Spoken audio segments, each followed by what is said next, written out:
Once again, we find ourselves on the buddy bench with two women from the Bible. And today we're moving into the New Testament. And we actually find ourselves in an awkward situation. We're sitting here with two women whose stories we know well, but whose names we've never heard. As we sit with these women, I'd like you to take a moment to consider, how would you be described if you didn't have a name? How would you be described if you didn't have a name? How would you perhaps be the man with glasses, the woman from Mississippi, the girl with good grades, the boy who collects coins? I don't know. Perhaps you would have different names in different places. Perhaps at work you would be the person who runs that machine. Whereas at home, you're, dad or something. But or at church, the person from the third row back or something. What names would be given to you? I think that most of us would work pretty hard to make sure that the name we were given was something positive rather than negative. We wouldn't want to be the man who is always dirty, or the woman with the potty mouth. We want to avoid those characteristics, even if they're true. We don't want that to be our name. We don't want to be introduced to people as the first impression is something negative. Well, the two women that we sit with today are both found in the Gospel of John. The first, in John chapter 4, is the woman at the well, or the Samaritan woman. The second, whose story is found in John chapter 8, is the woman caught in adultery. Now, we're not going to read those stories. I'll kind of recount them for you. I encourage you to go and spend some time in John 4 and John 8 and check them out. And our growth groups, our small groups, will be discussing these in more detail, or particularly John 8 in more detail. So, as we sit on the buddy bench, we start with the woman at the well. Good morning, no name. Well, hi to you too, no name. How do you feel about no one knowing your name? Well, actually, I don't mind too much. After all, I'm famous for sinning. Woman caught in adultery is probably better than Juliet, daughter of Eli the Benjamite, caught in adultery. You see, this way my family doesn't get dragged into my shame. I know I did the wrong thing, and that would dishonor my family. So as long as my name isn't out there, I guess they're kind of off the hook. Well, I can understand that. Going to the well for water was just a small part of my day. But suddenly I'm the woman at the well. I guess it's still better than being woman burning toast, or something worse. Something worse? Like me? You're right though. I know I was in the wrong. I deserved a punishment. But there are a couple of things about my situation that most people don't seem to understand. I think the first actually is kind of obvious. The guy I was with got off scot-free. Those religious leaders caught me and him in the act of adultery, but they didn't really care about him. They didn't care about justice.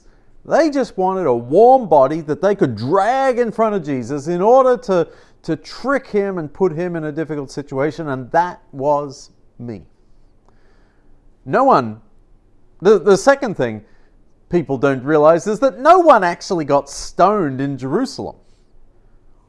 I wasn't the first woman to sleep with a married man, but I never heard of anyone else getting executed. This was all part of the trick. If Jesus said to ignore the law, he'd be in trouble. But if he said I should be stoned, then he'd be in a whole lot of trouble with the Romans.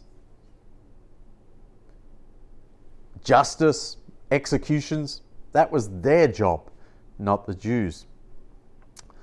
The third thing people don't realize is that Jesus changed my life. It had been years since I felt like a man really cared about me. Jesus could have punished me. He could have given me a lecture. He could have walked away and just ignored me altogether. But he stood up for me, and he wouldn't let those guys just use me for their purposes. It was as though I mattered, as though I had value to him. And the last thing is that I really wish I had a name that showed how Jesus saw me and not how my accusers looked at me. All I was to them was a woman caught in adultery. They were the ones who didn't care about my name. They just cared, what was I doing? They didn't want me to be a better person. They just wanted to find somebody who was doing the wrong thing. All so that they could trick Jesus. But if I'm going to have an ambiguous description for a name, I wish it was something more along the lines of the woman Jesus refused to condemn. Or maybe the woman who left her life of sin behind. Or the woman Jesus rescued. Because those things are all true too. I've got to be honest with you, I'm inspired by your story. All of us have regrets, sin, and failures in our past, but not all of us have to live with that moment for the next 2,000 years. As horrible as it was in that moment for you, standing in that circle of men yelling at you and demanding your death, I can't imagine what that was like. But I truly believe that the grace that Jesus showed you has the power to change the world just as much as it changed your life. My story is actually similar. People are so quick to jump to conclusions. John mentioned 2 personal details about me. Not my name, but 2 other details. And those are the 2 things that everyone remembers. Out of a long conversation that I had with Jesus, they remember 2 things. Well, now, it's true. I had 5 husbands. And I'm not going to go into all of it now. I mean, I didn't go into all of it then. I'm not doing it now. But why does everyone think that I divorced 5 men? Women can't even initiate a divorce in our culture. It's certainly not something we do for fun. Do you think I or anyone wants that kind of reputation? And do they know that men actually die sometimes? Sure, it's weird. My life is weird. My life is a mess. But it's not all my fault. And let me ask you, would you get married a 6th time when things haven't worked out one way or another the previous 5? Besides, my dowry had well and truly run out. Believe me, it wasn't that much to begin with. And again, no man wants to marry a woman who doesn't have a dowry. Maybe I could be a second wife or something like that. Again, I'm not saying some of the assumptions that people make aren't correct. And I'm not saying that I'm perfect. But what really bugs me is that people are so quick to assume the worst and to miss the reason that John included this conversation in his gospel in the first place. I get that. It's as though our sexuality defines us. And it's as though women's minds are too weak to really understand the teachings of Jesus. I love that you had a conversation with Jesus and that you asked him questions and wanted to learn and that he answered those questions. Well, I do have to admit, my conversation with Jesus was certainly confusing at times, but I'm in good company. I mean, Nicodemus, the great teacher of Israel, was also confused in his conversation with Jesus just a little bit earlier. But he took the time to answer my questions. And when he said he was the Messiah, I couldn't believe it. There had been so much talk about a Messiah coming one day. Who knows when he's going to come? And now he says that he's here. And it must be him. He knew these things about me. He knew stuff that no one could know. He must be who he says he is. And so I raced back into town. I told everyone that I knew. My meeting with Jesus didn't just change my life, it changed our town. Although, I will admit, I'd rather be called something other than just the generic nameless woman at the well. What about the first female evangelist? Or just the first evangelist? Perhaps the messenger of good news, or something like that. Woman at the well was just so nothing. Why do people want to keep describing us by who we were before we met Jesus? Well, we'll leave those women there and ponder that question. Why have people over the years wanted to describe these women by who they were before they met Jesus? As I listen to these women talk, I find it fascinating how over the centuries we've done the opposite of the example that Jesus actually gives us in both stories. In both situations, Jesus finds a woman in a difficult circumstance, one certainly of her own making, caught in adultery. The other is also in a difficult circumstance with these numerous relationships, and whether they be by the death of her husband, whether they be died through divorce, whatever exactly is going on, and we don't know, so let's be careful that how much we assume. But Jesus treats them both as valuable people. He treats the woman that is brought before him with all these accusations, he treats her fairly. He recognizes the way that she's being used, and he says, no, I'm going to stand up for her. Okay? Because you're just treating her as a less than human. And so we're not going to do that.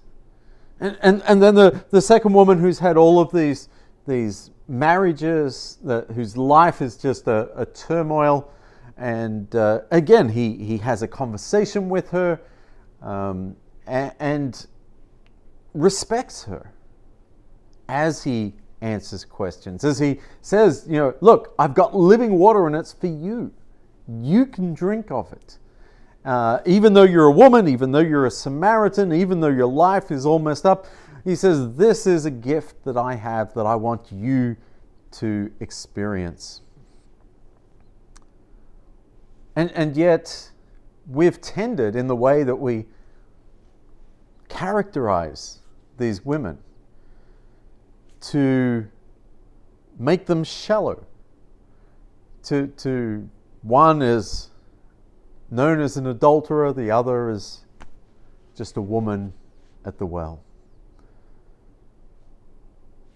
And so the other thing that the church has done over the years is to actually sexualize them, that will focus on their sexuality, as though that becomes the center of their story and of who they are. And so when we look at each passage, it's there not to make moral teachings about sexuality. The assumption is that adultery is wrong. But the story is not about adultery. The assumption is that life is messy when you have 5 marriages, whether it be for whatever reason, it's going to be messy and complicated. Okay? That she's a woman that needs to be cared for, needs to be comforted, needs to be known that she's valuable. And when Jesus shows her respect and value, then she's motivated to go and tell others about him, to bring them to him so that they can meet him for themselves. And so our application today is really pretty simple from these 2 stories. It's that the first one is simply to show people grace. Right? Show people grace. The woman who is caught in adultery is only one side of that story, isn't it? And it's actually a story with 3 sides. It's a story with her, it's a story with the guy that she was with, but it's also a story with the person or the people who caught them. How did that happen? And so for her place in it, yeah, she was doing something wrong, but Jesus extends grace to her. Now, he tells her at the end, he says, go and sin no more. This is an opportunity to make changes in your life. But it would be really easy to say, don't talk to me. You're a sinful person, caught in sin. I don't want you to talk to me. I'm going to stay away from you. You're a bad influence on me. Clearly, you're a woman. You must have seduced the man. He couldn't have possibly seduced or pressured you. You must have seduced him, and then maybe now you're going to seduce me. You need to just leave. But Jesus didn't. He said, no, look, you're somebody who's been mistreated here. You've been taken advantage of. You've been treated as less than human. And he says, you need to be protected, and I'll protect you. Now go and sin no more. He doesn't pile on her guilt. He shows her grace. Now, Scripture doesn't really follow her story. We don't know what happened to her after that. Whether she did indeed go and sin no more, I don't know. But she had that opportunity, didn't she? And so our example here as we follow Jesus is to show grace. Right? That we can stand for truth, stand for morality, and yet at the same time be gracious in the way that we do it. The second application that we have today is don't minimize people. Don't minimize people.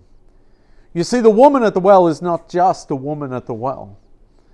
She is the first person to take the good news of Jesus to the Samaritans, to that community. She's the first person that Jesus tells that he's the Messiah. She's not just someone who's married 5 times. She's someone that Jesus loves. And she's not just a Samaritan. She's a follower of Jesus. And so it's when we put the word just in front of someone or have that attitude that we've begun to minimize other people. And when we do that, we're doing it really to elevate ourselves. There was a video I saw this week, and it was talking about the conflict in Ukraine between Russia and Ukraine.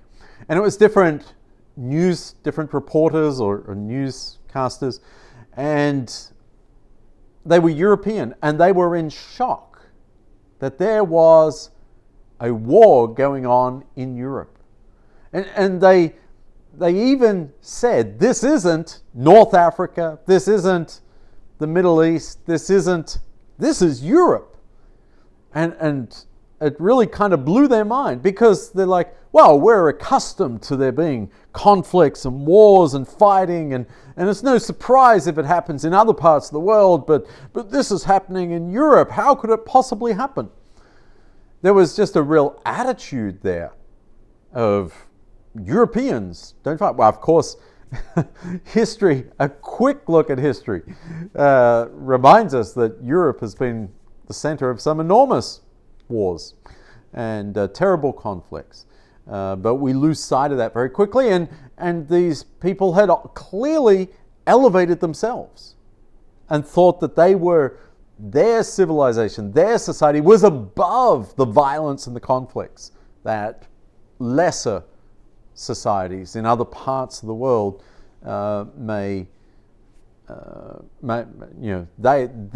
it's no surprise if those places have violence, but not us.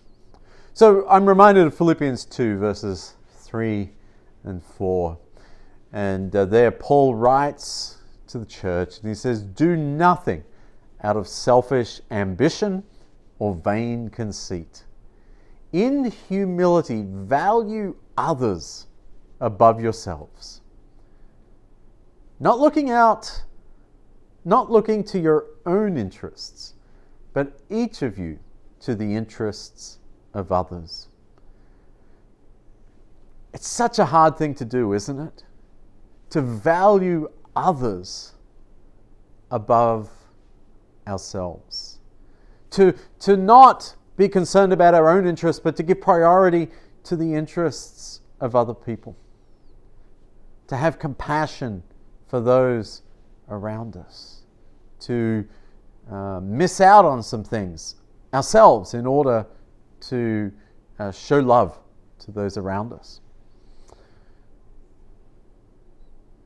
But that's what Jesus does with these women. He makes them feel valued. And so how we talk about these women, the names we do or don't give them, tells, I think, more about us than it does about them. Do we focus on their sexuality, or do we acknowledge just their needs as people? And really, the message of these stories is what Jesus does for them. And that should be the focus. But likewise, the way we talk about people around us also says more about us than it does about them. How are we doing at valuing others above ourselves?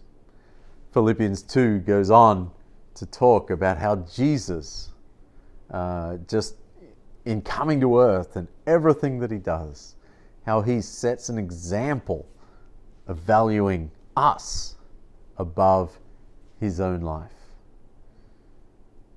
That's a high standard for us to try and live up to, isn't it? But clearly he believes that we can, because he tells us,